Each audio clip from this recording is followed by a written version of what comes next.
નમસ્તે, જય અંબે. નવરાત્રીનો પાવન અવસર આવનારા દિવસોમાં આવી રહ્યો છે. માં અંબાની ભક્તિને શક્તિમાં રંગાવવા માટે ગુજરાતના સૌ નાગરિકો તૈયાર થઈ ગયા છે.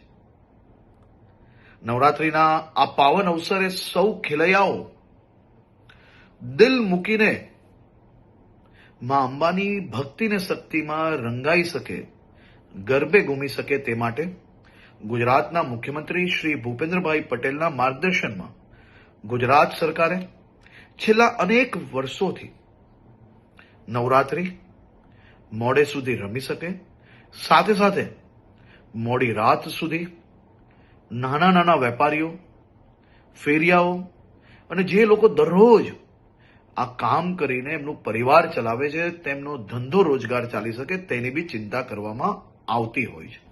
આ વર્ષે બી મુખ્યમંત્રીશ્રીના માર્ગદર્શનમાં આ બધા જ મધ્યમ વર્ગીય વેપારી, નાના વેપારીઓ, દુકાનોવાળા, રેસ્ટોરન્ટવાળા એનો ધંધો ચાલી શકે તે માટે પોલીસને ખાસ સૂચના આપવામાં આવી છે કે 10 દિવસ થોડો લોડ વધારે લઈને બી રાજ્યના સૌ નાગરિકો ઉત્સાહપૂર્વક નવરાત્રી બનાવી શકે તે માટેની ચિંતા કરવામાં આવે.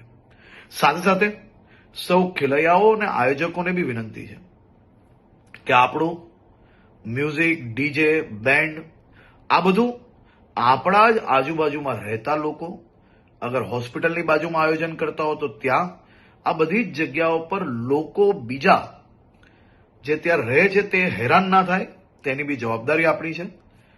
આપણા રાજ્યની અંદર મોડે સુધી ગરબા તમે રમી શકો તે માટે ભૂપેન્દ્રભાઈ પટેલની સરકાર દ્વારા સંપૂર્ણ વ્યવસ્થાઓ કરવામાં આવી છે. પરંતુ સાથે સાથે એક જવાબદાર નાગરિક તરીકે તમે બી સૌ લોકો પોતપોતાનો ફરજ અદા કરશો તેવો મને 100% વિશ્વાસ છે.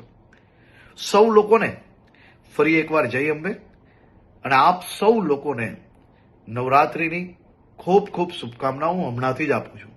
નવરાત્રીમાં દિલ મૂકીને આપ સૌ લોકો માં અંબેની ભક્તિ કરી શકો તેવી આપ લોકોને ખૂબ ખૂબ શુભકામનાઓ.